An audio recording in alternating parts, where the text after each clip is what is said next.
ప్రార్థన చేసుకుందామండి. లోకమందున్న మా తండ్రి, మాకు ఇచ్చిన ఈ అవకాశాన్ని బట్టి మీ కృతజ్ఞతాస్తుతులు చెల్లించుకుంటున్నాను తండ్రి. మేము నేర్చుకోబోయే మాటలు, మేము వినబోయే మాటలు మరి సమయోచిత జ్ఞానంతో నేర్చుకునగలుగుటకు, వినగలుగుటకు మాకు సహాయం చేయండి తండ్రి. మరి మేము ఏవైతే నేర్చుకుని మరి ఈ లోకంలో బ్రతకాలో అలాంటి మాటలను మరి మాకు నేర్పించి ఉన్నతంగా మీకోసం ఈ భూమి మీద బ్రతకడానికి మాకు సహాయం చేస్తారని కోరుకుంటూ యేసుక్రీస్తు వారి పరిశుద్ధ నామంలో ఈ ప్రార్థన అడిగి వేడుకుంటున్నాను తండ్రి, ఆమేన్. అందరికీ వందనాలంటే ప్రియమైన దేవుని పిల్లారా, ఆధారం లేని ఆయువుకి ఆధారమైన ఆది సంభూతుడు అనే విషయాన్ని మనం ఆలోచించగలిగితే, మరి ఆయువు అనగానే జీవితకాలం లేదా భూమి మీద బ్రతకడానికి ఉన్న కాలం లేదా ఆయుష్ కాలం, ఆయుష్ అంటారండి. ఆయువు అనగానే ఏంటంటే భూమి మీద బ్రతకడానికి ఉన్న కాలాన్ని చెప్పుకోవచ్చు. అయితే ఇక్కడ మీకు ఆది సంభూతుడు అనగానే ఈ పదం బయట నుంచి ఎక్కడో కాదండి, బైబిల్లో ఉన్న పదమే. ఆది సంభూతుడు అనగా ఆది అంటే మొదలు లేదా ప్రారంభము అని అర్థం. మరి సంభూతుడు అంటే మొదటిగా పుట్టినవాడు లేదా జన్మించినవాడు, మొదటిగా జన్మించినవాడు, లేదంటే సృష్టి మొదలైన నాటి నుంచి ఉన్నవారు అని అర్థం వస్తుంది. ఇలాగా మరి ఆది సంభూతుడు అనే పదం బైబిల్ నుంచే మనం చూడగలం. ఇవన్నీ మనం బైబిల్లో చూసుకోవచ్చండి. ఇంకా ఆధారం అంటే మా కుటుంబానికి నా భర్తే ఆధారం అండి, లేదంటే నా కుటుంబానికి నా భార్య ఆధారం అండి, ఇలా మాట్లాడుకుంటూ ఉంటాం. ఇలాగా ఆధారం అనేసరికి ఇదిగో ఈ బిల్డింగ్ నిలబడిందండి. ఈ బిల్డింగ్ నిలబడాలంటే ఇక్కడ ఏమున్నాయి? పిల్లర్స్ ఉన్నాయి. దీనికి పునాది ఉంటుంది. ఈ పునాదే ఈ బిల్డింగ్ నిలబడడానికి ఆధారం. ఇలాగ ఆధారం గురించి చెప్పుకుంటే మనిషి ఆధారపడవలసినవి చాలా ఉన్నాయి, మనిషి ఆధారపడుతున్నది కూడా చాలా ఉన్నాయి. అయితే దేవుని విషయంలోకి వచ్చేసరికి, దేవుని దగ్గర మనం ఆలోచించేసరికి ఆయుష్ లేదా ఆయువు అని అంటారండి. ఈ ఆయువు దేవుని ద్వారానే ఆధారపడి ఉంటుంది. మనిషి సగటు జీవితకాలం 60-70 సంవత్సరాలు లేదా అధిక బలం ఉంటే 80 సంవత్సరాలు, అంతే కదండి. మరి ఈ 60-70-80 సంవత్సరాలు కూడా బ్రతుకుతామో లేదో తెలియదు, జీవించగలదుమో లేదో కూడా తెలియదు. ఎందుకంటే ఇలాంటి మాట్లాడుకుంటున్నప్పుడు కొంతమంది అడిగే ప్రశ్న ఏంటంటే, అక్కడ 300 ఏళ్ళు బ్రతుకునోళ్ళు లేరా, ఇక్కడ 150 సంవత్సరాలు బ్రతుకునోళ్ళు లేరా, ఇలా మాట్లాడుకుంటూ ఉంటారు. మరి ఇలా మాట్లాడే వారికి ఒక ప్రశ్న అండి, ఇదిగో పుట్టినంటనే చనిపోతున్నారు కదా, గర్భంలో చనిపోతున్నారు కదా, మరి వారు గుర్తుకు రావట్లేదా? ఇదిగో పుట్టిన యవ్వన వయసులో చనిపోతున్నారు కదండి, యవ్వనస్తులు కూడా చనిపోతున్నారు. ఇదిగో 5 సంవత్సరాల పిల్లలు చనిపోతున్నారు, 6 సంవత్సరాల పిల్లలు చనిపోతున్నారు. ఇలాగా చనిపోవడం అనేది కామనే. కాబట్టి ఇది వరకు ఉండేది 1000 సంవత్సరాలు బ్రతుకున్న వాళ్ళు ఉన్నారు కదా బైబిల్లో, ఒకరు కదండి. అలాగా ఆయుష్ అనేది దేవుని మీద మాత్రమే ఆధారపడి ఉంది. అది ఎప్పుడు మనలో ఉంటుందో లేదో తెలియదు, మనం ఎంతకాలం బ్రతుకుతామో భూమి మీద తెలియదు. కాబట్టి మరి ఈ ఆయుష్ని గురించి మనం ఆలోచించగలిగితే, మనిషి ఆయువుకి ఆధారం ఉందా అంటే ఉంది. ఎవరు? మనిషి ఆధారపడే ఆయువుకి ఆధారం ఉందా అంటే దేవుడు ఒక్కడే. మనం ఆధారపడవలసింది దేవుని మీద మాత్రమే. కాబట్టి ఒకవేళ మనిషి ఇదిగో ఇన్ని సంవత్సరాలు బ్రతుకుతాడు, లేదా ఇదిగో నువ్వు ఇన్ని సంవత్సరాలు బ్రతుకుతావు అని దేనినైనా ఆధారం చేసుకుని చెప్పగలమా, లేకపోతే చెప్పవచ్చా అని ఆలోచిస్తే దేవుడు మాత్రమే. అందుకనే కీర్తనల గ్రంథంలో మాట్లాడుతూ ఆయుష్ గురించి 90వ అధ్యాయము 10వ వచనం చూడండి. 90వ అధ్యాయము 10వ వచనం, మా ఆయుష్ కాలము 70 సంవత్సరములు, అధిక బలమున్న ఎడల 80 సంవత్సరములు, అయినను వాటి వైభవము ఆయాసమే, దుఃఖమే. ఎన్ని సంవత్సరములు దేవుడిచ్చినా కానీ, ఎంత ఆయుష్ కాలం ఉన్నా కానీ వాటి వైభవం ఎలా ఉంటుందంట? ఆయాసము, వైభవం షాపింగ్ మాల్కి వెళ్ళినట్టయితే ఉండదండి. వైభవం షాపింగ్ మాల్కి వెళ్తే అక్కడ ఏదో ఆహ్లాదకరంగా మీ కనులు విందుగా చాలా కనిపిస్తాయి. కానీ మన ఆయుష్ కాలం ఎలా ఉంటుందంట? వాటి వైభవం ఎలా ఉంటుందంట? ఆయాసం, దుఃఖం. ఇది మనసులో పెట్టుకోవాలి మనం. అంటే మన జీవిత కాలం ఏదైనా కానీ ఇదిగో ఆయాసం, దుఃఖమే. నేను సుఖపడాలి ఆడాలి, నేను ఎంజాయ్ చేయాలి, వాళ్ళందరికీ వాళ్ళ ప్రకారం వారి యొక్క తీర్పు వాళ్ళకి డిసైడ్ అయిపోయింది. ఎవరి తీర్పు వాళ్ళకే ఉంటుందండి. ఇప్పుడు నా భార్య తప్పు చేసిందని నాకు తీర్పు ఉండదు, మళ్ళీ నేను తప్పు చేస్తే నా భార్యకి తీర్పు ఉండదు. అలా కాదు, మీరు తప్పు చేస్తే మీకే తీర్పు, మీకే శిక్ష, నేను తప్పు చేస్తే నాకే శిక్ష. అలా మనం ఆలోచించి ముందుకు వెళ్తే ఇంకా మన జీవితం గురించి ఇదిగో 70, 80 అధిక బలం ఉంటే 80 అన్నారు కదా. ఇంకా కొత్త నిబంధనలోకి మనం వచ్చేస్తే యాకోబు పత్రిక 4వ అధ్యాయం 14వ వచనం, యాకోబు పత్రిక 4వ అధ్యాయము 14వ వచనం, రేపేమి సంభవించినో మీకు తెలియదు, మీ జీవం ఏ పాటిది, మీరు కొంతసేపు కనబడి ఎంతలోనండి అంతలో కొంతసేపు కనబడి అంతలో మాయమైపోయారు. అంటే ఆవిరి వంటి వారు అని అంటూ ఇక్కడ ఇదిగో ఆవిరి అంటే ఎంత టైం ఉంటుంది? మీరు కర్రీ కానీ బిర్యానీ రైస్కి ఎసరు పెడతారు కదా, ఎసరైనా అదే నీళ్లు మరగబెడతారు కదా, ఇలా దాని మీద మూత తీయగానే ఆవిరి వస్తుంది. ఎంత టైం కనిపిస్తుంది మీకు? సెకండ్స్లో మాయమైపోతుంది. అంటే దేవుని దృష్టిలో మన ఆయుష్కాలం ఎంతంట? దేవుని దృష్టిలో మన ఆయుష్కాలం ఇప్పుడు చదువుకున్నారు కదండి, కొంతసేపు కనబడి అంతలో మాయమైపోయే ఆవిరి వంటి వారే. అంటే ఇలాంటి ఆయువు కలిగి ఉన్నాం అంటే ఈ ఆయువుకి ఏమైనా ఆధారం ఉందా? ఈ ఆయువుకి ఏదన్నా ఆధారం ఉందంటే లేదు. ఇదిగో ఈ ఆయువుని ఇంత టైము ఉంచగలం, ఇంత టైం నిలబెట్టగలదు, ఇంత టైం ఇదిగో ఈ మనిషిని బ్రతికించగలదు అని ఏమైనా ఆధారం ఉందా? లేదండి. ఇప్పుడు డాక్టర్స్ కూడా వాళ్ళ యొక్క వృత్తిలో ఏం చేస్తారు? వాళ్ళు ప్రయత్నిస్తారు అంతే. ఇంకా చివరికి ఏం చేస్తారండి? చేతులు ఎత్తేస్తారు. మా చేతనైంది చేసామండి, మా వల్ల అయింది మాత్రమే మేము చేసాం. కానీ బ్రతికించగలదురా? లేదు, బ్రతికించలేరు. కాబట్టి ఇదిగో ఆయువు అనేసరికి అంతలో మాయమైపోయే ఆవిరి వంటి వారే అంటున్నాడు. కింద 15వ వచనం కూడా చూడండి. కనుక మనకు ఒకవేళ ఆయుష్ ఉంటే ఇదిగో ఈరోజు రేపు ఉందా? రేపు ప్రభు చిత్తమైతే మనము బ్రతికి ఉండి ఇది అది అంటే ఈరోజు కూర వండుకుందాం, బిర్యానీ చేసుకుందాం, ఇలా కాదండి. ఇది అది అంటే ఏంటి? సినిమాకి వెళ్దాం, ఇది అది చేతుమని అంటే ఏం చేయాలని దేని గురించి చెప్తున్నారు ఈ మాట?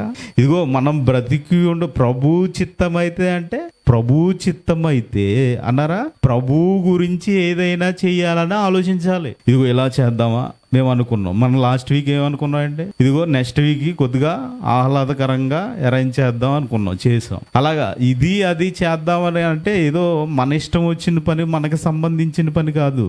ఏమంట? ప్రభు చిత్తమైతే మనము బ్రతికి ఉండి ఇది అది చేతుమని చెప్పుకొనవలెను. దేని గురించి? ప్రభువు గురించి అండి. ప్రభువు గురించి మాట్లాడుకోవాలి. ఇలాగా మన ఆయుష్ కాలాన్ని ఎవరి గురించి ఖర్చు పెట్టాలి? దేవుని గురించి. ఇలా దేవుని గురించి దీనికి ఏమైనా పోనీ ఆధారం ఉందా? ఆయుష్ కాలానికి ఆధారం ఉందండి? లేదు. అందుకని ఏమన్నా మన ఆధారము లేని ఆయువుకి ఆధారమైన ఆది సంభూతుడు, ఆధారం లేని ఆయువుకి ఆధారమైన ఆది సంభూతుడు అని మాట్లాడుకున్నాం కదా. అంటే ఇలాంటి ఆయువుతో మనిషి భూమి మీద 2 విధాలుగా బ్రతుకుతున్నాడు. అంటే ఆధారం లేదు ఆయువుకి.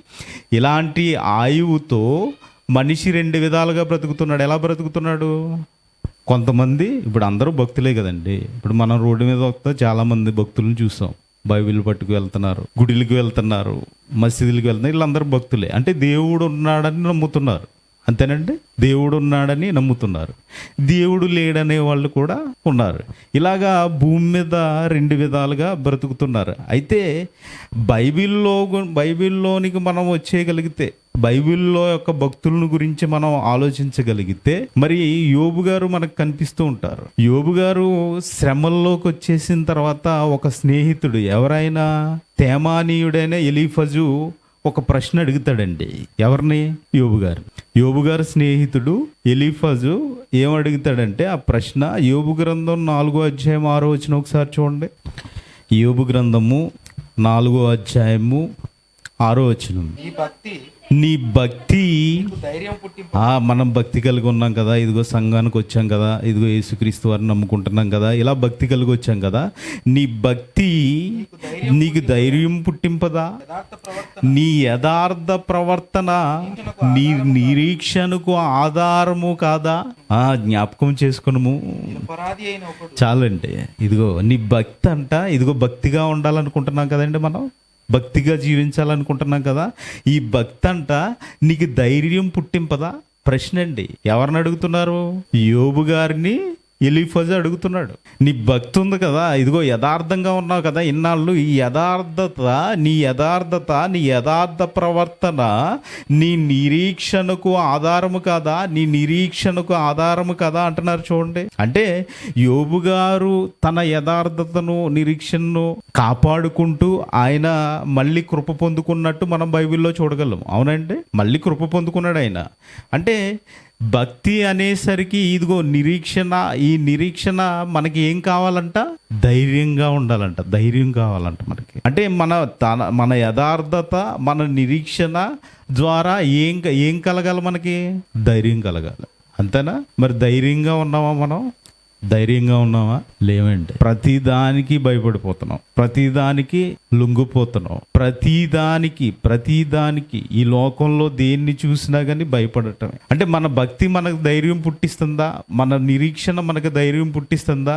ధైర్యంగా ఉండగలుగుతున్నామా అని ఆలోచించగలిగితే మనుషులుగా మనం నిరీక్షించడమే రావటం లేదు, ఆ నిరీక్షణలోకే వెళ్ళట్లేదు, ఆ భక్తి జీవితాన్ని కాపాడుకోలేకపోతున్నాం. ఎందుకు ఇలా జరుగుతుందంటే ఇదిగో నిరీక్షణ మీరు నమ్మలేకపోతున్నారు. మీ నమ్మకం అనేది దేవుని మీద లేదు. ఏదో అందరిలాగా నేను కూడా భక్తుల్లా బ్రతుకుతున్నానని చూపించుకుంటున్నాను తప్పించి ఆ జీవితం ఇదిగో నేను ఒక యోబు గారిలా ఉండాలి, నేను యోబు గారిలాగా నేను జీవించాలి భూమి మీద. ఇదిగో నాకు శ్రమ వచ్చిందా అయినా నా యథార్థతను నేను వదలను, ఇదిగో నాకు బాధ వచ్చిందా అయినా నా ప్రవర్తన నేను మార్చుకోను. అంతే కదండి. ఈరోజు శ్రమ వచ్చింది అనుకో, ఇదిగో ఈరోజు మీకు శ్రమ వచ్చింది కదా, మీకు చాలా ఇబ్బందులు పడుతున్నారు కదా, ఆదివారం నా దగ్గరికి వచ్చేయండి, మీ శ్రమ మీ బాధ నేను తీర్చేస్తాను అన్నారు అనుకోండి. ఎవరన్నా ఆరాధన విడిచిపెట్టైనా వెళ్ళిపోతాం. ఎక్కడైతే ఏముంది, దేవుణ్ణి ఆరాధించవచ్చు కదా. ఇది కాదండి. ఇదిగో మీరు సంఘంగా కూడుకుంటున్నారు కదా, పరిశుద్ధులందరూ ఒకచోటే కూడుకుంటున్నారు కదా, సంఘానికి ప్రిఫరెన్స్ ఉందంటే చివరిలో చెప్తాను. ఆ సంఘం యొక్క విలువ ఏంటో మీకు ఈరోజు అర్థమవుతుంది. ఇంకా దావీదు గారు మాటల్లో చూస్తే ఎవరండి? యోబు గారు దేవుడి మీద ఆధారపడి యథార్థతను వదులుకోలేదు. ఈ విషయం మనకు తెలిసిందే. పాత విషయాలే చెప్తున్నానండి, కొత్త ఏం చెప్పట్లేదు. వీటిల్లో నుంచే మీకు భావాన్ని వివరిస్తున్నాను. పాత విషయాలే మీకు కొద్దిగా కొత్తగా అనిపిస్తుంది అంతే. దావీదు గారి మాటల్లో మనం ఆలోచిస్తే కీర్తనల గ్రంథం 22వ అధ్యాయం 10వ వచనం. కీర్తనల గ్రంథము 22వ అధ్యాయం 10వ వచనం. గర్భవాసినైనది మొదలుకొని నాకు ఆధారము నీవే, నా తల్లిని నన్ను కన్నది మొదలుకొని నా దేవుడవు నీవే. ఎవరంటున్నారండి? దావీదు గారు. ఇదిగో నాకు ఆధారము నీవే. ఎప్పటి నుంచి?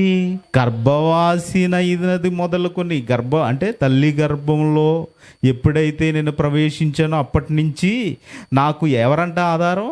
నీవే అంటున్నారండి. ఎవరు? దేవుడు. ఇంకా నా తల్లి నన్ను కన్నది మొదలుకొని నా దేవుడవు నీవే. ఏమండి? చాలండి. ఇదిగండి ఏమంటున్నారు? నా దేవుడవు నీవే, నాకు ఆధారం నీవే అంటున్నారు. దావీదు గారు కూడా ఎన్ని శ్రమలు రాలేదండి దావీదు గారికి? వచ్చినాయా? ఆ శ్రమల్లో ఎవరి మీద ఆధారపడ్డాడు? అడవుల్లో ఉన్నా కానీ నాకు దేవుడు తోడై ఉన్నాడని నమ్మాడు. ఇక్కడ క్షేమముగా ఉంటుందన్న మాటలు ఉంటాయండి. ఆయన అడవిలో ఉన్నా కానీ క్షేమంగా ఉన్నాడని. మరి ఈరోజు మనల్ని అడవిలో వదిలేస్తే ఉంటావా? ఎప్పుడు అడవి నుంచి బయటికి రావాలా, ఎవరికి ఫోన్ చేయాలా, ఎవడ దొరుకుతాడా, అయోమయం అయిపోయి గందరగోళంలోకి వెళ్ళిపోతాం. అవునా కదా? అంటే మరి అలాంటి పరిస్థితిలో ఉన్నాం మనం. ఇంకా యేసుక్రీస్తు వారి మాటల్లో చూద్దామండి. యేసుక్రీస్తు వారి మాటల్లో మత్తయి సువార్త 22వ అధ్యాయము 36 నుంచి చదువుకుందాం. బోధకుడా ధర్మశాస్త్రములో ముఖ్యమైన ఆజ్ఞ ఏదని ఒక ధర్మశాస్త్ర ఉపదేశకుడు అడుగుతున్నాడండి. ఎవరిని? యేసుక్రీస్తు వారిని. ఇప్పుడు ఏమంటున్నారండి యేసుక్రీస్తు వారు? అందుకు ఆయన పూర్ణ హృదయం నీ పూర్ణ హృదయముతోనూ నీ పూర్ణ ఆత్మతోనూ నీ పూర్ణ మనస్సుతోనూ నీ దేవుడైన ప్రభువును ప్రేమింపవలననుదయే ముఖ్యమైన ఆజ్ఞ ఏంటండి? ముఖ్యమైనది ఏంటంటే అందుకు ఆయన ఏమంటున్నాడంట, నీ పూర్ణ హృదయముతోనూ. మన హృదయం పూర్ణంగా దేవుని మీద ఏకాగ్రత కలిగి ఉందా? మన హృదయము దేవుని మీద పూర్ణంగా ఏకాగ్రత కలిగి ఉందా? ఏ లోటు లేకుండా దేవుని ప్రేమించగలుగుతున్నావా? అంతే కదండి. ఇప్పుడు ఒక భర్త ఆ భార్యని ప్రేమించినా కానీ, ఒక భార్య భర్తను ప్రేమించినప్పుడు కానీ నువ్వు నన్ను సరిగ్గా ప్రేమించట్లేదు. పెళ్ళైన కొత్తలో అన్నీ బాగుండి ఇప్పుడు నన్ను పట్టించుకోవటం లేదు. ఇంతే కదంటే, ఇలాగైనా ఉంటుంది. మనం కూడా ఏంటి, బాప్తీసం తీసుకున్న కొత్తలో ఒక నెల వచ్చేస్తాం. తర్వాత ఏం జరుగుతుంది? ఇప్పుడు దేవుడేమనాలండి? మీరు ఏదైతే అంటున్నారో ఆయన కూడా అదే అంటాడు. అవునా కదంటే? మరి ఒక భార్య భర్తని పట్టించుకోవట్లేదు అంటున్నప్పుడు, ఒక భర్త భార్య పట్టించుకోవట్లేదని మాట్లాడుతున్నప్పుడు దేవుడేమంటాడు? ఇదిగో నాయన, నువ్వు కొత్తలో బాగానే పని చేసావు, ఇప్పుడు చేయట్లేదు అనరండి. మన మనసులు అన్నీ ఎవరికి తెలుసు? ఆయనకే. మన మనసు ఇచ్చింది ఎవరు? దేవుడే. అంటే దేవుని యొక్క, అంటే మీకున్న బాధలు దేవునికి ఉండవా? ఉంటాయి. ఇదిగో మీ పిల్లలు ఏదైనా పాడైపోతున్నారనుకో, మీ మనసు ఎలా కాకావికలం అయిపోతుందో ఆయన కూడా అట్లనే ఉంటాడు. కాబట్టి ఇదిగో ఇవన్నీ పెట్టిన దేవుడే. ధర్మశాస్త్రంలో ముఖ్యమైన ఆజ్ఞ, ఇది ముఖ్యమైన ఆజ్ఞ అంటారు చూడండి. ఇది ముఖ్యమైనదియు మొదటిదియునైనా ఆజ్ఞ. ఏమండి? ఇదిగో దేవుణ్ణి పూర్ణంగా ప్రేమించాలంటే, అంటే దేవుడి మీద మీరు ఏం చేయాలి?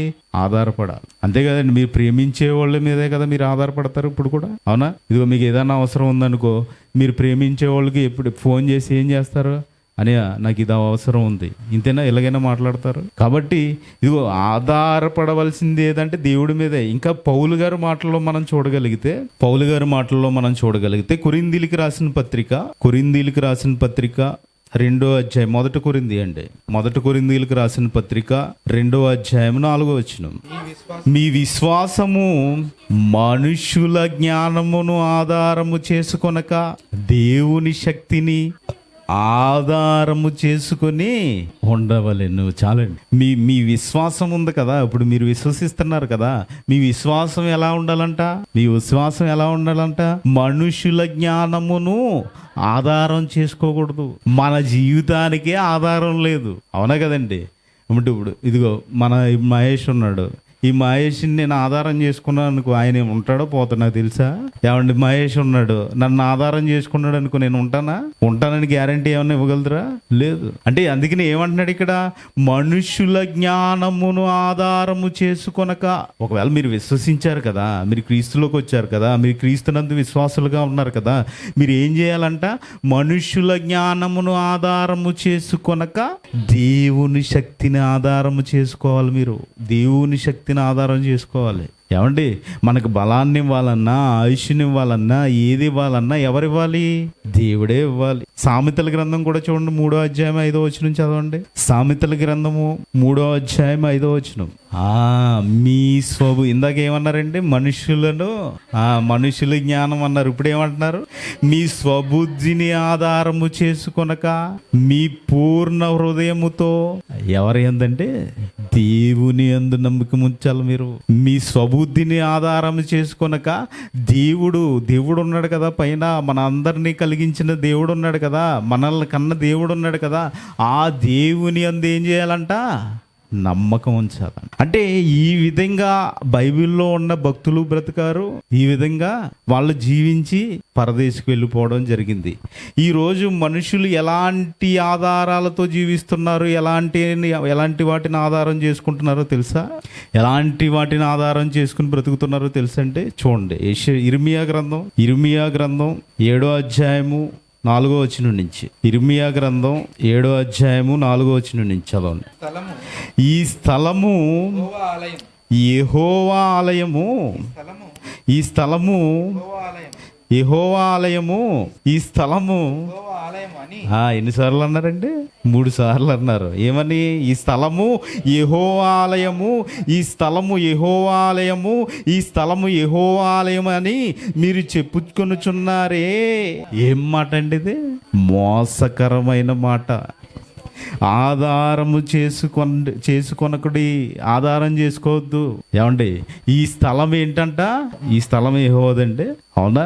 అంటే ఇప్పుడు ఒక మందిరాన్ని కట్టేసి ఇదే యెహోవా స్థలము, ఇదే దేవుని స్థలము, ఇదిగో ఇక్కడ ఉంటేనే ఆరాధించినట్టు, ఇక్కడ ఉంటేనే దేవుడు మీతో మాట్లాడతాడు అంటే ఇప్పుడు దాన్ని ఏమనాలి? మనం ఏమనాలండి? మోసకరమైన మాట. ఎందుకంటే ఆరాధించే స్థలాలు మారిపోయినాయి. ఆరాధన అనే దానికి నిర్వచనాలు యేసుక్రీస్తు వారు చెప్పేశారు. అయినా ఇప్పటికీ స్టిల్ ఏమంటున్నారండి? నువ్వు ఇక్కడికి వస్తేనే నువ్వు ఇక్కడికి వస్తేనే నిజమైన ఆరాధనలో పాల్గొన్నట్టు. ఇదే దేవుని ఆలయం. ఏమండి, ఇది ఆలయం, ఈ బిల్డింగ్ ఆలయమా? మీరు కదా, మనం కదా, మనిషి కదా. ఆలయం అంటే దేవుని ఆలయం ఎవరు? మనిషి కదా. సర్వసత్యం సంపూర్ణంలోకి వచ్చిన తర్వాత కూడా ఇదివరకు ఇజ్రాయేలీలు కట్టిన మందిరమే ఏది? యెరూషలేములో ఉన్న మందిరమే దేవుని ఆలయం. అక్కడికి వెళ్తేనే మనం కూడుకున్నట్టు, దేవునితో కలుసుకున్నట్టు అంటే ఎలా కుదురుతుందండి? అవునా కదా? ఇలా మాట్లాడకూడదు. ఏమంట? ఇది మోసకరమైన మాట. ఇది మోసకరమైన మాట అంట. ఇంకా చదవండి, 5వ వచనం చదవండి. అలాగనక మీ మార్గములను, మీ క్రియలను మీరు యథార్థముగా చక్కపరుచుకుని ప్రతివాడు తన పొరుగువాని ఎడల తప్పక న్యాయము జరిగించి. ఏం చేయాలండి? పొరుగువాని ఎడల న్యాయముగా, తప్పక అంటున్నారు చూసారా? మీరు న్యాయముగా న్యాయంగా ఉండాలి, మీ మార్గాలు సరళం చేసుకోవాలి అంటున్నారండి. అనట్లేదా? అంటే ఇదిగో ఇలా మారిపోకూడదు, ఇలా మనం వెళ్ళిపోకూడదు. ఆధారం అనేది ఆధారం లేకుండా చేసుకోకూడదు. ఎందుకంటే దేవుడు చెప్పిన విధంగానే ముందుకెళ్ళాలి. ఇంకా యెషయా గ్రంథం చూడండి. యెషయా గ్రంథం 30వ అధ్యాయం 12వ వచనం.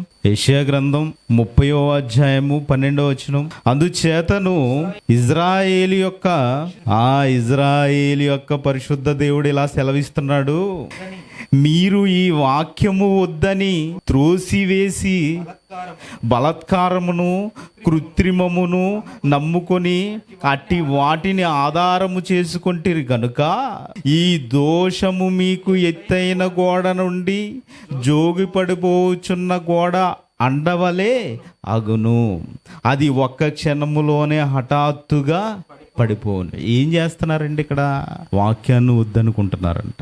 ఈరోజు వాక్యం వినపడుతుంది కదా, వాక్యానికి ప్రిఫరెన్స్ ఇచ్చేవాళ్ళు ఎవరైనా ఉన్నారా? ఇదిగో దేవుని మాటలకు నాకు కావాలి అనే వాళ్ళు ఎవరైనా ఉన్నారండి?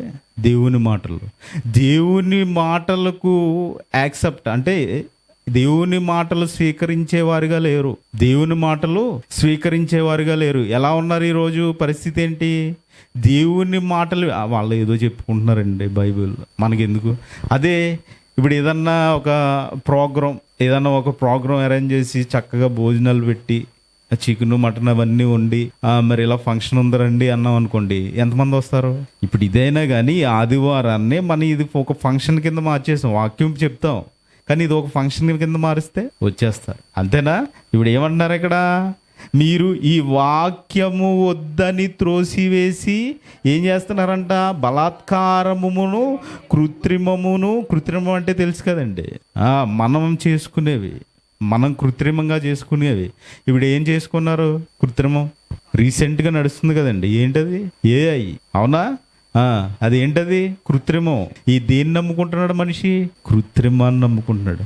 ఈ కృత్రిమంగా చేయబడింది ఏమన్నా ఆయుష్ని ఇస్తుందా మనిషికి? ఇస్తుందంటే ఇప్పుడు ఇంకా నువ్వు ఇన్ని రోజులకు చనిపోతావని చెప్తుందంట.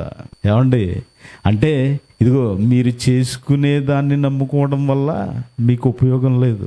AI వల్ల మేము ఎంతో అభివృద్ధి చెందాం అనుకుంటున్నారు, దానివల్ల ఉపయోగం లేదు. ఏమంటారు? కృత్రిమమును నమ్ముకొని అట్టి వాటిని ఆధారము చేసుకొంటిరి గనుక ఈ దోషము ఎలా ఉంటుందంట? మీకు ఎత్తైన గోడ నుండి జోగుపడుచున్న గోడ అండవలే అగును. అది ఒక్క క్షణములో హఠాత్తుగా పడిపోవును.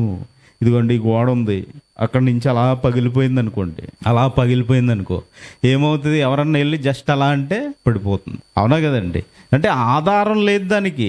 ఆధారం లేని దాని మీద ఏం చేస్తున్నాడు మనిషి? ఇదిగో కృత్రిమమును నమ్ముకొని అట్టి వాటిని ఆధారము చేసుకుంటారు గనుక ఈ దోషం అంటున్నారు. చూసారా?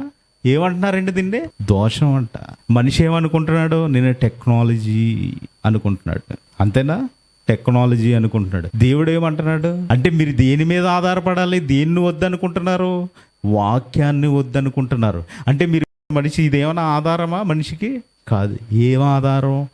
వాక్యం అండి. వాక్యం అన్నాడు సార్. మీరు వాక్యమును వద్దని త్రోసివేసి అంటున్నాడా? ఏం చేశారంట? వాక్యాన్ని త్రోసివేస్తున్నారంట. వాక్యాన్ని త్రోసివేస్తున్నారు. ఈరోజు వాక్యం చెప్తే వినరండి. వాక్యం చెప్తే వినరు. ఇప్పుడు ఇదే సిచ్యువేషన్లో ఇప్పుడు మీ అందరి చేత పాటలు పాడిస్తున్నాం అనుకో, ఏం అవసరం, మనమే చెప్పుకుందాం, ఓకేనా? పాటలు పాడిస్తున్నాం అనుకో, నేను పాడాలి అని ఉంటుందా? నేను కూడా మైక్ తీసుకుని పాడాలి, ఈ ట్రాక్ మీద పాడాలి, ఈ పాట పాడాలి అని ఆలోచిస్తావా? అదే వాక్యం చెప్తున్నావు అనుకో, వాక్యం వైపు మళ్ళిస్తున్నావు అనుకో, ఇప్పుడు ఎలా ఉంటుంది? అన్న చెప్పింది ఏదో మొన్న నిన్న విన్నాం కదా. కొంతమంది అయితే ఇప్పుడు ఫ్యాన్లు పెట్టాం కాబట్టి వెళ్ళిపోతారు, కోమలో కూడా వెళ్ళిపోయే వాళ్ళు ఉంటారు. చాలా జాగ్రత్తగా, అంటే వాక్యం మీరు ఏమనుకో, సంఘానికి వచ్చి కూర్చున్నా కానీ మీరు వినట్లేదు అనుకోండి, ఏం చేస్తున్నట్టు? దోషం చేస్తున్నట్టు, వాక్యం వద్దనుకుంటున్నట్టు, అంతే కదండి. అంటే ఇలాగ మీరు వాక్యము వద్దని త్రోసివేసి బలాత్కారమును కృత్రిమమును నమ్ముకొని అట్టి వాటి ఆధారము చేసుకుంటారు కనుక ఇప్పుడు ఇదేంటిది? ఫ్యాను కృత్రిమం. అంటే మీరు దేన్ని ఆధారం చేసుకుంటున్నారు?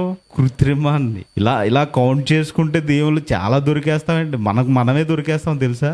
కాబట్టి ప్రియమైన దేవుని పిల్లారా, వాక్యాన్ని ఎప్పుడు విడిచిపెట్టేవారిగా ఉండకండి.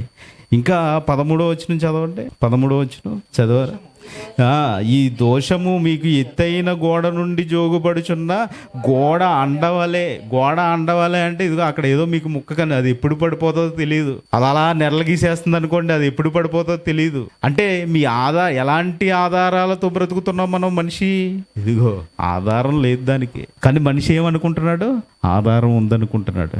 మరి నీతిమంతులుగా బ్రతుకుతున్నాం కదా ఈ భూమి మీద, మనమే నీతిమంతులు అనుకుంటున్నాం కదండి, అంతేనా? క్రైస్తవుడు అంటే ఏంటి? నీతిమంతుడు. ఇప్పుడు క్రైస్తవుడు అనిపించుకుంటున్నాడు అంటే ఏంటి? నేనే నీతిమంతుడు అని. నీతిమంతులందరికీ హెచ్చరిక అంటే చూడండి, ఎహెజ్కేలు గ్రంథం 33వ అధ్యాయం, ఎహెజ్కేలు గ్రంథం 33వ అధ్యాయం 12 నుంచి చదువుకుందాం. 33వ అధ్యాయం 12 నుంచి చదువుకుందాం. మరియు నరపుత్రుడా, నీవు నీ జనులకు ఈ మాట తెలియజేయి. ఇదిగో ఈ మాట అంటే అందరూ వినండి, చూడండి. నీతిమంతుడు పాపము చేసిన దినమున అది వరకు అతడు అనుసరించిన నీతి అతన్నేమి విడిపించదు. ఇప్పుడు ఒకవేళ ఇప్పుడు నీతిమంతుడు పాపం చేశాడు అనుకోండి, ఇప్పుడు నేను ఇది వరకు దేవుణ్ణి పని చేశాను కదా, దేవునికి అది ఏదో హిజ్కియా జీవితంలో జరిగిందని మళ్ళీ అవునండి అతనేనా ఆ జీవితంలోనేనా అలా జరిగిందని నేను కూడా చేస్తానంటే కుదరదండి. ఇప్పుడు పాపము అంటే ఎలాగా? మనసుకు సంబంధించింది. మీరు చేసే కార్యాలండి ఎలా ఉండాలి? దేవునికి నచ్చే విధంగా ఉండాలి. మరి అలా ఉన్నాయా లేదా అని మనకు తెలుసా? ఇప్పుడు ఈ రోజు పని చేశామండి, ఇది దేవునికి నచ్చిందని మీరు ఖచ్చితంగా చెప్పగలరా? ఇలా గుండెల మీద చేసుకుని నేను ఈ రోజు చేసిన పని దేవునికి ఇష్టమైనది అని చెప్పగలదువా? లేదు. అంటే దేవుడు ఇష్టపడే విధంగా పని చేయాలి మనం. దేవుణ్ణి అంటే ఆయనకి మన మీద ఇష్టం కలగాలి. అలా అంటే ఆయన ఇష్టపడేవారిగా బ్రతకాలి. అలా బ్రతికినప్పుడే, ఒకవేళ అలా బ్రతికితే నీతిమంతుడు పాపము చేసిన దినమున అది వరకు అతడు అనుసరించిన నీతి అతన్ని విడిపింపదు. ఇంకా దుష్టుడు చెడుతనము విడిచి మనసు త్రిప్పుకొనిన దినమున తాను చేసి ఉన్న చెడుతనమును బట్టి వాడు పడిపోడు. అలాగుననే నీతిమంతుడు పాపము చేసిన దినమున తన నీతిని బట్టి అతడు బ్రతుకజాలడు. తన నీతిని బట్టి ఏం చేస్తాడంటే బ్రతుకజాలడంట. ఇదిగో ఇప్పుడే ఇది ఎంత జీవితం. అందుకనే కదా అంటారు, దేవుడు ఏమంటారు? ప్రారంభము కంటే ముగింపు బాగుండాలి. ప్రారంభము కంటే ఏముండాలి? ముగింపు బాగుండాలి. ఏం చేయాలంట? ప్రారంభము కంటే ముగింపు బాగుండాలంటారు కదా. ఏమంటారండి? మళ్ళీ చదవండి ఆ మాట, చివరి మాట. అలాగుననే నీతిమంతుడు పాపము చేసిన దినమున తన నీతిని బట్టి అతడు బ్రతుకుజాలడు. నీతిమంతుడు 13వ వచనం చదవండి. 13వ వచనం, నీతిమంతుడు నిజముగా బ్రతుకునని నేను చెప్పినందున అతడు తన నీతిని ఆధారము చేసుకొని పాపము చేసిన ఎడల అతని నీతి క్రియలన్నింటిలో ఏది జ్ఞాపకము తేబడదు. ఇంకా ఏమంటారండి? ఏది జ్ఞాపకమును తేబడదు. తను చేసిన పాపమును బట్టి అతడు మరణం నొందుతాడు. ఏమవుతాడంటే మరణం నొందుతాడు. ఏంటి ఇప్పుడు నీతిమంతుడు పాపం చేస్తే మరణం ఉంటుందా? నీతిమంతుడు పాపం చేస్తే మరణం ఉంటుందండి? ఉంటుంది. ఇప్పుడు ఇదిగో ఈ మీ పాపాలన్నీ ఎక్కడ క్షమించబడుతున్నాయి? యేసుక్రీస్తు వారి రక్తంలో క్షమించబడుతున్నాయి.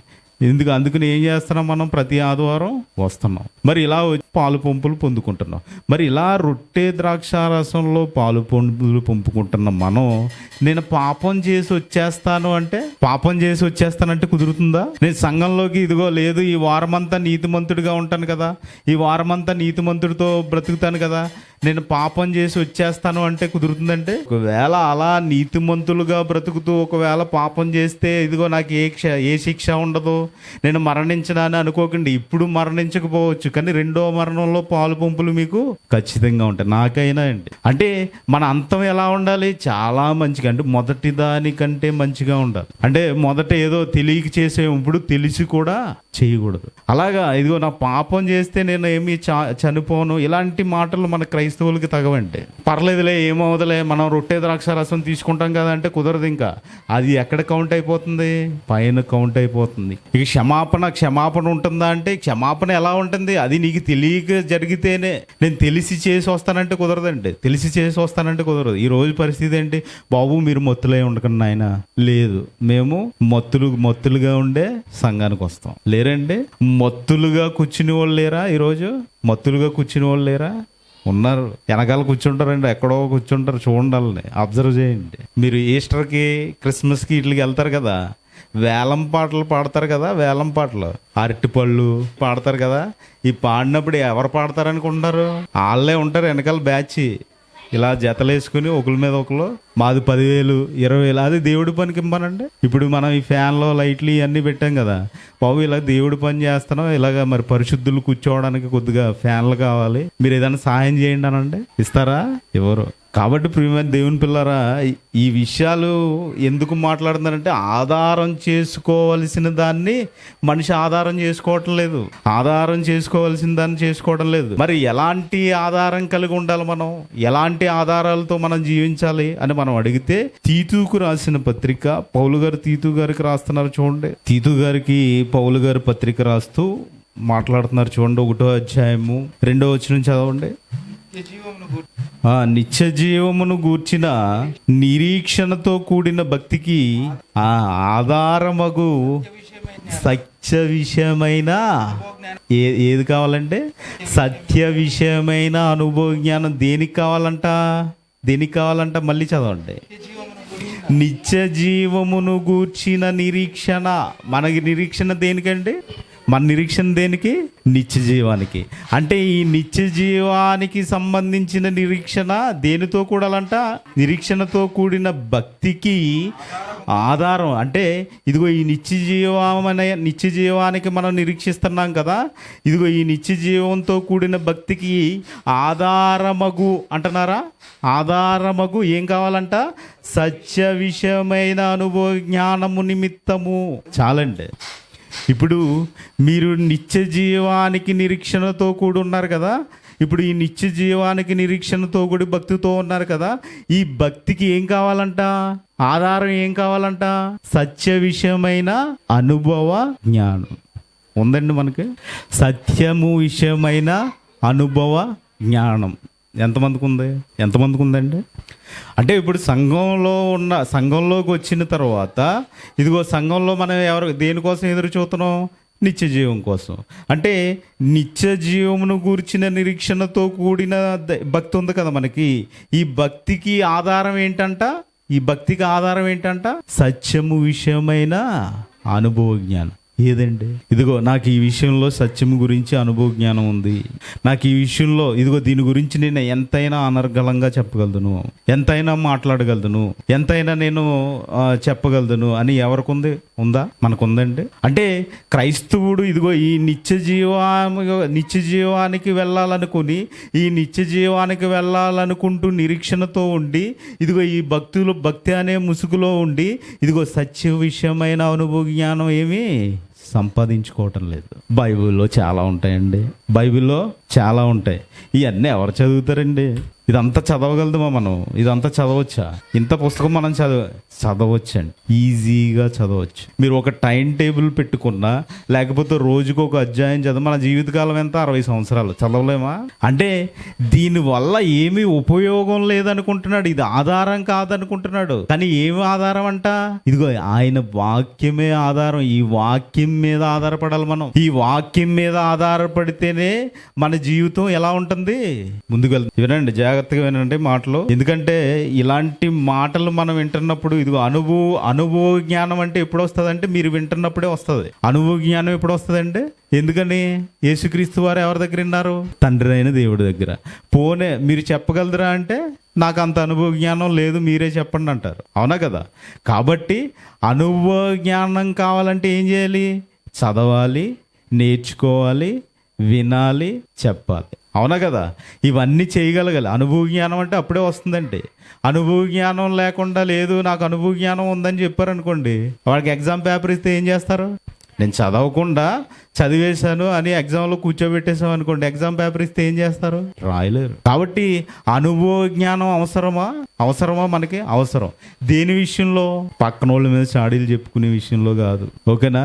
సహోదరుల మీద అబద్ధాలాడే విషయంలో కాదు. ఏమండి, ఇదిగో డబ్బు విషయంలో కాదు అనుభవ జ్ఞానం, ఈ లోక విషయంలో కాదు అనుభవ జ్ఞానం. దేని విషయంలో అంట?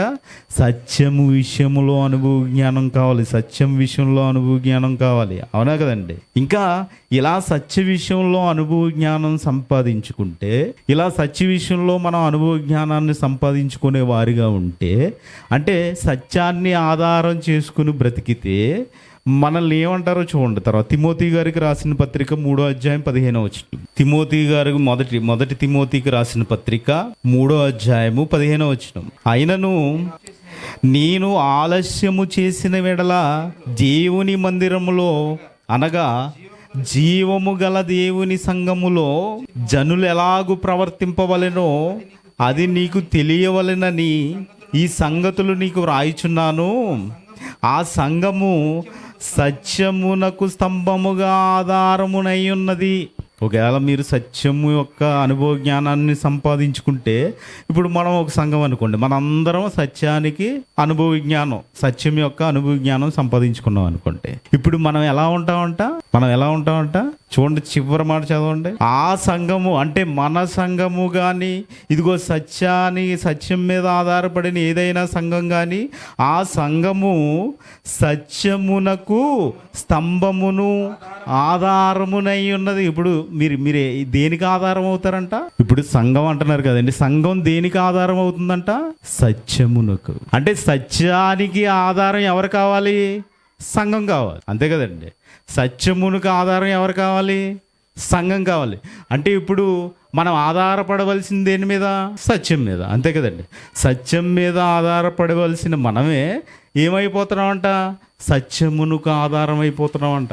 సత్యమునికే ఆధారం చేస్తున్నారంట మిమ్మల్ని. ఇంకో మాట చూడండి, కొలస్సీలకు రాసిన పత్రిక 1వ అధ్యాయము 15 నుంచి చదువుకుందాం అండి. ఆయన అన్నింటికంటే ముందుగా ఉన్నవాడు ఎవరండి? ఈయన యేసుక్రీస్తు వారు. యేసుక్రీస్తు వారిని దృష్టిలో పెట్టుకుని చదవండి. ఆయన అన్నింటికంటే ముందుగా ఉన్నవాడు, ఆయనే సమస్తమునకు ఆధారభూతుడు. 15 నుంచి చదవండి, 15 నుంచి. ఆయన అదృశ్య దేవుని స్వరూపి అయి సర్వ సృష్టికి ఆది సంభూతుడై ఉన్నాడు. ఎలా ఉన్నాడండి? ఆయన అదృశ్య దేవుని స్వరూపి అయి సర్వ సృష్టికి ఆది సంభూతుడై ఉన్నాడు. ఆది సంభూతుడై ఉన్నాడంట. అంటే ఆధారం లేని ఆయువుకి ఆధారమైన ఆది సంభూతుడు. అంటే ఇప్పుడు ఆధారం ఎవరు అవ్వాలి? యేసుక్రీస్తు వారు అవ్వాలి. అంతే కదండి. ఇంకా ఏలయనగా ఆకాశమందున్నవన్నీ, భూమి యందున్నవి, దృశ్యమైనవి గాని అదృశ్యమైనవి గాని, అవి సింహాసనములైనను ప్రభుత్వములైనను ప్రధానులనైనను అధికారములనైనను సర్వమును ఆయన యందు సృజింపబడెను. సర్వమును ఆయన ద్వారాను ఆయనను బట్టి సృజింపబడెను. ఏమన్నారండి? మళ్ళీ చదవండి అన్నమాట. 16వ వచనం. ఏలయనగా ఆకాశమందున్నవన్నీ, భూమి మీద ఉన్నవి, దృశ్యమైనవి గాని అదృశ్యమైనవి గాని, అవి సింహాసనములైనను ప్రభుత్వములైనను ప్రధానులనైనను అధికారము వలనైనను సర్వమును సర్వమును సర్వమును అంటే ప్రతీది సర్వమును ఆయన యందు సృజింపబడెను. సర్వమును ఆయన ద్వారాను ఆయనను బట్టి సృజింపబడెను. ఆయన అన్నింటికంటే ముందుగా ఉన్నవాడు. ఎవరండి? యేసుక్రీస్తు వారు. ఆయన అన్నింటికంటే ముందుగా ఉన్నవాడు. ఇంకా ఆయన సమస్తమునకు, చదవండి, సంఘము అను శరీరమునకు ఆయనే శిరస్సు. ఎవరండి? ఇప్పుడు సంఘానికి శిరస్సు ఎవరు? యేసుక్రీస్తు వారు. అంటే ఇప్పుడు మనకు శిరస్సు ఎవరు? యేసుక్రీస్తు వారు. ఈయనే సంఘమునకు శిరస్సు ఆయనే. ఆయనకు అన్నింటిలో ప్రాముఖ్యమును కలుగు నిమిత్తము ఆయనే ఆది అయ్యుండి మృతులలో నుండి లేచుటలో ఆది సంభూతుడాయను. మృతుల్లో నుంచి లేచుటలో అంటే ఇప్పుడు ఆయువును సంపాదించుకున్నది ఎవరండి? యేసుక్రీస్తు వారు. నిత్య జీవాన్ని సంపాదించుకున్నది ఎవరు?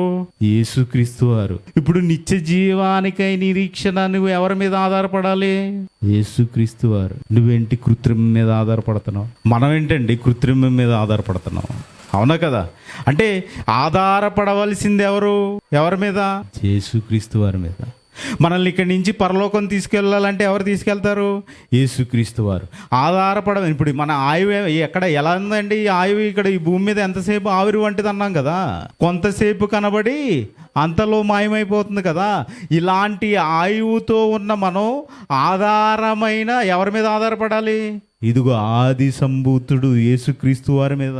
అంటే ఆధారం లేని ఆయువుతో మనం ఈ భూమి మీద బ్రతుకుతున్నామే. మరి ఈ ఆధారం లేని ఆయువుతో ఎవరి మీద నమ్మకం ఉంచాలి? మనం ఎవరిని నమ్మాలి? ఎవరిని ఆధారం చేసుకోవాలి? ఇదిగో ఆది సంభూతుడైన యేసుక్రీస్తు వారి మీద.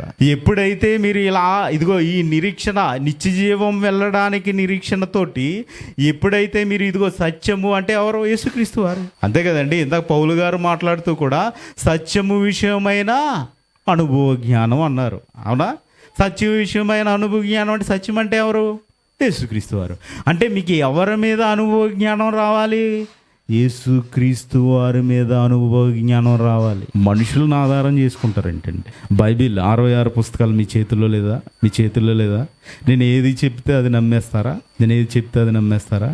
66 పుస్తకాలు చూడరా? ఏమంటే కొంతమంది అయితే బైబిలే తెచ్చుకోరు. ఇంకా బైబిల్ పట్టుకెళ్ళడండి, ప్రశ్న అడిగినప్పుడు ఓపెన్ చేయడు కూడా బైబిల్. ఏమంటారు తెలుసా? మా పాస్టర్ గారు ఏది చెప్తే అదే రైట్ అంట. అంటే సత్యం అనేది నీ దగ్గర ఉంది కదా, నీ చేతుల్లో 66 పుస్తకాలుగా ఉంది కదా, నువ్వు నమ్ముకున్నది ఎవరు? యేసుక్రీస్తు వారు కదా. ఆయన కూడా యేసుక్రీస్తు వారు ఏమైనా చెప్పారా అని చూడాలా వద్దా బైబిల్లో?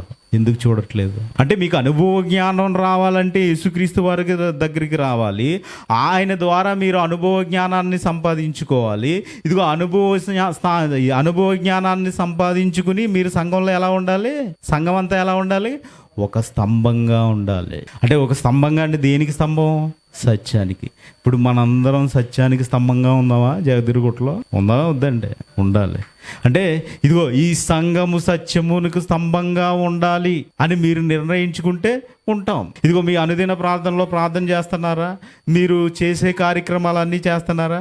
ఏదైనా సంఘానికి సంబంధించింది మీరు ఏదైతే అనుకుంటున్నారో అవన్నీ చేయగలిగే సామర్థ్యం కలిగి చేస్తే ఆటోమేటిక్గా మీరు ఏమవుతారు? ఇదిగో సుధీర్ ఉన్నాడు, సూర్య ఉన్నాడు, వీళ్ళందరూ నేర్చుకుని ఇదిగో మేము కూడా ఇదిగో ఆ సంఘంలో ఆ పిల్లలు చూసారా ఎలా మాట్లాడుతున్నారు, అక్కడ సంఘంలో పిల్లలు వెళ్ళారు కదా, ఆ పిల్లలు చూసారు వాక్యాన్ని ఎలా చదువుతున్నారు, ఎలా మాట్లాడుతున్నారు, ఇలా వచ్చినప్పుడు ఏమవుతుందండి? ఇదిగో వీళ్ళు ఎక్కడికి వెళ్తారంటే ఫలానా సంఘ, అంటే సత్యమునకు స్తంభంగా మీరు నిలబడాలంటే ఏం చేయాలి? అనుభవ జ్ఞానం సంపాదించుకోవాలి. ఎక్కడ సంపాదించాలి? లోకంలోనా? కాదు. కాబట్టి మీరందరూ వాక్యం నేర్చుకుని వాక్యం చెప్పేవారుగా సంఘంగా స్తంభంగా సత్యానికి నిలయంగా ఉండాలని కోరుకుంటూ మరి ఈ మాటలు ముగిస్తున్నాను. ఆధారం లేని ఆయువుతో మరి ఆధారభూతుడైన ఆది సంభూతుడైన యేసుక్రీస్తు వారిని వదిలేయకుండా మరి ఆయన గట్టిగా పట్టుకుని మీరు మీ జీవితాన్ని కొనసాగించాలని కోరుకుంటున్నాను. ప్రార్థన చేసుకుందాం అండి. పరలోకమందున్న మా తండ్రి, మీ గ్రంథంలో నుంచి, మీ బైబిల్ గ్రంథంలో నుంచి కొన్ని మాటలు మేము ఆలోచించాం తండ్రి. మరి ఈ లోకం దేని మీదో మరి ఎవరెవరి మీదో ఆధారపడుతూ బ్రతుకుతుంది తండ్రి. మరి మీ కుమారుడి మీద ఆధారపడమని, మీ మీద ఆధారపడమని మీరు బైబిల్ ద్వారా సెలవు ఇచ్చారు తండ్రి. మరి మీ మీద మాత్రమే ఆధారపడి ఈ లోకంలో బ్రతకడానికి మాకు సహాయం చేస్తారండి. మరి మనుషుల జ్ఞానాన్ని బట్టి మేము ఈ లోకంలో బ్రతకకుండా, మా స్వబుద్ధిని బట్టి ఈ లోకంలో బ్రతకకుండా, మీరు ఇచ్చే జ్ఞానాన్ని బట్టే ఈ లోకంలో బ్రతకడానికి మా అందరికీ సహాయం చేస్తారని కోరుకుంటూ యేసుక్రీస్తు వారి పరిశుద్ధ నామంలో ఈ ప్రార్థన అడిగి వేడుకుంటున్నాను తండ్రి. ఆమె. అందరికీ వందనాలండి.